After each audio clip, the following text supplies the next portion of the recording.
Calidad del aire, agua y suelo de una ciudad grande entre montañas y río Azonal. Empezaremos con el análisis de la calidad del aire en este lugar. El aire se mueve constantemente y las capas que lo forman suelen ordenarse por su temperatura, con las más frías circulando en la parte alta de la atmósfera y las más calientes abajo. Cuando ese ciclo de movimiento se interrumpe, se forma una capa de aire frío que queda inmóvil sobre el suelo e impide la circulación atmosférica. Este fenómeno, llamado inversión térmica, se produce con más frecuencia en las noches despejadas de invierno, cuando el suelo ha perdido calor por radiación y las capas de aire cercanas a él se enfrían más rápido que las capas superiores. Cuando el aire se mueve con normalidad, hace circular grandes cantidades de polvo, húmedo y partículas suspendidas, eliminando la contaminación y limpiando la atmósfera de manera natural. Por eso, cuando la inversión térmica inmoviliza las capas inferiores cercanas al suelo sobre una ciudad, quedan atrapados los contaminantes suspendidos y la población se expone a respirar un aire más contaminado de lo normal. La Red Metropolitana de Monitoreo Atmosférico de Quito tiene 9 estaciones remotas de monitoreo con capacidad para analizar continua y automáticamente los siguientes contaminantes comunes del aire: monóxido de carbono, dióxido de azufre, óxido de nitrógeno, ozono y material particulado fino o de diámetro menor a 2.5 micrómetros y menor a 10 micrómetros. Los líquenes son frecuentemente utilizados como biomonitores, bioindicadores y bioacumuladores para evaluar la calidad atmosférica, debido a su longevidad y porque tienen la mayor parte de sus nutrientes del aire, lo que los hace muy sensibles a las impurezas presentes en el medio. Tras revisar la última literatura publicada a nivel mundial, se concluye que el dióxido de azufre y el dióxido de nitrógeno son los principales contaminantes presentes en la atmósfera, y ellos influyen en el crecimiento, distribución y salud de los líquenes. El ICA es una escala numérica entre 0 y 500, con rangos intermedios expresados también en diferentes colores. Mientras más alto es el valor del ICA, mayor es el nivel de contaminación atmosférica y, consecuentemente, los peligros para la salud de las personas. El ICA asigna un valor de 100 a los límites máximos permitidos en la Norma Nacional de Calidad del Aire para los distintos contaminantes. Valores del ICA entre 0 y 100 implican que las concentraciones medidas son menores a los límites máximos permitidos. A partir de esta consideración básica, se han definido 6 niveles o categorías, tomando como límites superiores para cada uno de ellos los siguientes criterios. Ahora vamos a analizar la calidad del agua. Los contaminantes principales encontrados en las aguas superficiales en el río son fertilizantes, pesticidas, antibióticos, sulfatos, nitratos y material particulado. Los tres primeros son provenientes de los agroquímicos utilizados en la agricultura, característica de las zonas azonales. Los sulfatos y nitratos son provenientes de las lluvias ácidas, y el material particulado proviene de los gases tóxicos emitidos por los automotores. Uno de estos metales pesados conocidos es el plomo. Una manera para poder medir la cantidad de nitratos y sulfatos es utilizando una cromatografía líquida y una espectrofotometría de masas. Para medir la cantidad de plaguicidas o pesticidas, es bueno utilizar una prueba de inmunovaloración para triacinas, amidas ácidas, etc. Para medir la cantidad de antibiótico, se emplea un método de biosensor por inmunoabsorción ligado a enzimas, también conocido por el método de ELISA. Finalmente, los materiales pesados o particulados se pueden medir a través de una espectrofotometría de absorción atómica. Los valores permisibles que se muestran en la tabla fueron obtenidos de dos fuentes: el Índice de Calidad de Agua Ecuatoriana y los de la Organización Mundial de la Salud. El único dato obtenido de esta última fuente es la cantidad de antibióticos, que es de 0,1 microgramos por litro. Los demás valores permisibles sacados del Índice de Calidad de Agua Ecuatoriana son aquellos referentes a un agua que puede ser potabilizada para ser utilizada para el consumo humano. Adicionalmente, se podría considerar los valores permisibles acerca del agua subterránea, ya que muchos de estos contaminantes pueden contaminar las aguas subterráneas por medio de los lixiviados. Y es exactamente por esta razón por la cual La Organización Mundial de la Salud ha estipulado ese rango tan pequeño de antibióticos que pueden estar en el agua. Finalmente, los bioindicadores que se pueden utilizar se proponen dos. Uno a través de la biomasa fitoplanctónica, que lo estipula la FAO, nos permite saber qué tanto está el agua contaminada con respecto a los fertilizantes en el agua. Y el otro es el estudio de macroinvertebrados. El estudio de macroinvertebrados es bastante extenso y existen varios protocolos. Aquí expreso los tres que considero los más importantes. El primero es el The River Invertebrate Prediction and Classification System, que trata de cuantificar la cantidad de macroinvertebrados en una zona y utilizando los índices ecológicos como Shannon o Yakart, poder determinar la cantidad de diversidad en ese ecosistema o en ese punto de muestreo. El más utilizado para medir la calidad de agua en países latinoamericanos fue el CERA, la calidad ecológica de los ríos andinos, y es el cual considero el más importante para nuestro estudio, ya que nos centramos en una zona montañosa. Finalmente, otro bastante utilizado es el Biological Monitoring Working Party. La diferencia entre el primero y el último protocolo para medir macroinvertebrados es la cantidad de puntos de muestreo. El último protocolo menciona que se necesita un aproximado de 20 puntos de muestreo y un periodo de muestreo no menor a 3 meses. La razón por la cual se utilizan macroinvertebrados es debido a su vasta distribución a lo largo del ecosistema y también a la sensibilidad que tienen con respecto a los contaminantes del agua. Ahora es análisis de calidad del suelo. Ahora seguiremos con lo que es el análisis de la calidad del suelo en las sierras ecuatorianas, tomando en cuenta que principalmente son suelos azonales. Y sus principales contaminantes son los metales pesados, como es el cobre, el cadmio, el plomo, el mercurio, el arsénico y el níquel.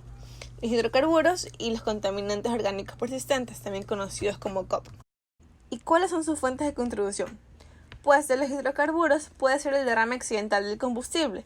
Principalmente sucede esto cuando se transportan, provocando que dejen sucias las vías. La combustión incompleta de carbón y la emisión del tráfico tienen interacción principalmente con lo que es la contaminación del aire. También lo que es la incineración de los desechos. Los metales pesados surgen principalmente de fertilizantes. Los COP de pinturas y lubricantes, ya que los COP son aditivos de estos. Y finalmente la combustión en quema de residuos domésticos que sucede usualmente en las ciudades grandes. ¿Y cómo se miden estos? Pues a la izquierda tenemos lo que es la espectrometría de absorción atómica para metales y a la derecha lo que es la espectrometría infrarroja para hidrocarburos. Criterio de calidad de suelo según norma ecuatoriana.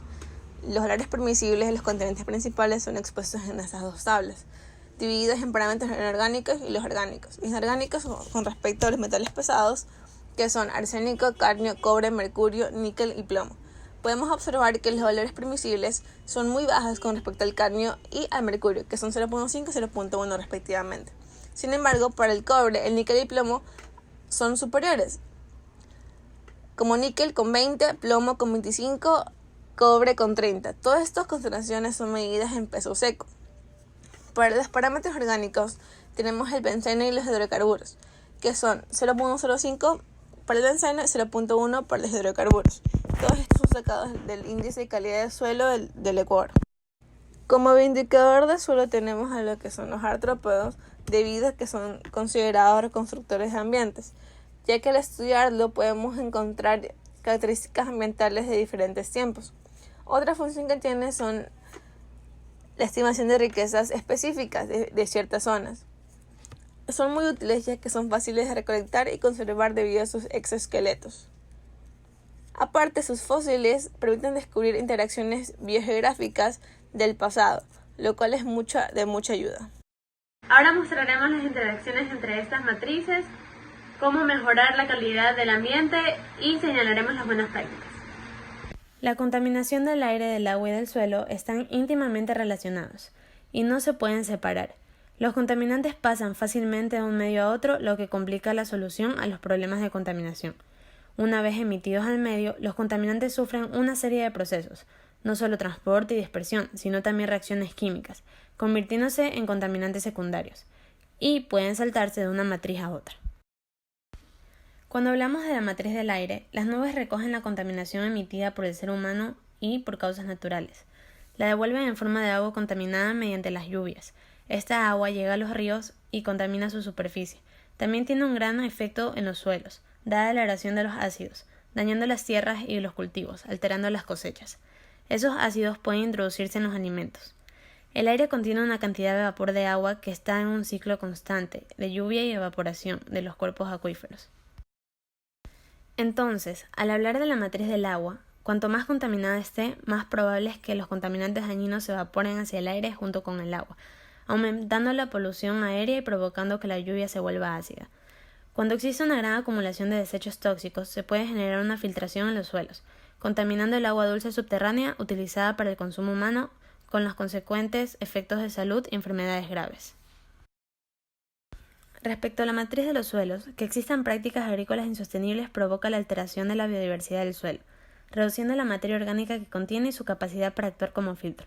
El suelo contaminado puede liberar contaminantes en el agua subterránea, que luego se acumulan en los tejidos de las plantas y pasan por los animales que pastan, a las aves y finalmente a los humanos que se alimentan de estos. Se contamina el agua almacenada en el suelo, que se puede evaporar hacia el aire, y el agua subterránea, provocando un desequilibrio de sus nutrientes. ¿Cómo mejorar la calidad de aire? En este primer estudio se menciona que la implementación de las regulaciones de manejo en Tianjin tuvo una ligera mejora en la calidad del aire en Beijing, que redujo principalmente las emisiones de los automóviles. A pesar de que se trata de una mejora limitada y a corto plazo, es una buena idea para empezar. El siguiente muestra que es necesario evaluar aquellas intervenciones que se han realizado para mejorar la calidad de aire para probar si realmente generan una mejora.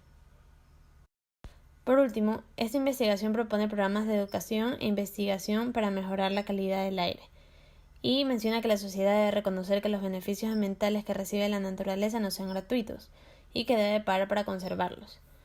Los costos de preservación, mantenimiento y restauración de los ecosistemas deben transferirse al contaminador y a quienes reciben estos beneficios.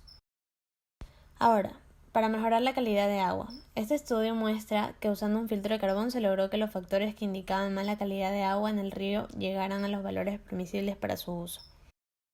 El siguiente propone una alternativa para disminuir los contaminantes que ingresan al agua mediante biofiltros ecológicos que corresponden a una asociación vegetal conformada por especies herbáceas, arbustivas y arbóreas, solas o en combinación. Por último, la OMS nos dice que los procesos de tratamientos convencionales pueden reducir hasta el 50% de los contaminantes del agua y que si se usa ósmosis inversa se pueden eliminar el 99% de antibióticos, que es uno de los contaminantes principales en nuestro ambiente. Para eliminar los contaminantes de los suelos. Este estudio muestra que utilizar las algas marinas como biofertilizantes podría ayudar a incrementar los rendimientos de los cultivos y bajar los costos de producción, así como a favorecer la calidad de los suelos. El siguiente propone usar microorganismos. Hace referencia a la importancia de los microorganismos en la promoción del crecimiento vegetal y su utilización biotecnológica como alternativa para favorecer la sustentabilidad y calidad de los suelos. Por último, este propone un sistema de descontaminación de metales pesados en el suelo, que se basa en un sistema de absorción e inmovilización con integración de biochar recubierto de hierro e hiperacumulador de cromo, con microbio resistente para mejorar el rendimiento de la fitorremediación y también favorece a la mejora de la calidad del suelo. Entre las buenas prácticas que se pueden realizar están las siguientes: diseñar un plan de manejo integrado de plagas que anteponga métodos de control biológicos, culturales, físicos y genéticos a los químicos. Disponer de un sitio especialmente habilitado para el acopio de la basura, el cual debe estar ordenado, aislado del suelo, protegido de entrada de animales y alejado de fuentes y cursos de agua. En caso de suelos con baja cantidad de materia orgánica, aplicar abonos orgánicos para su recuperación. Reducir el pastoreo prolongado del ganado en un sector del predio para reducir la erosión por pérdida de cubierta del suelo. Construir carreteras amigables con el ambiente y finalmente compartir el vehículo para disminuir la contaminación del aire.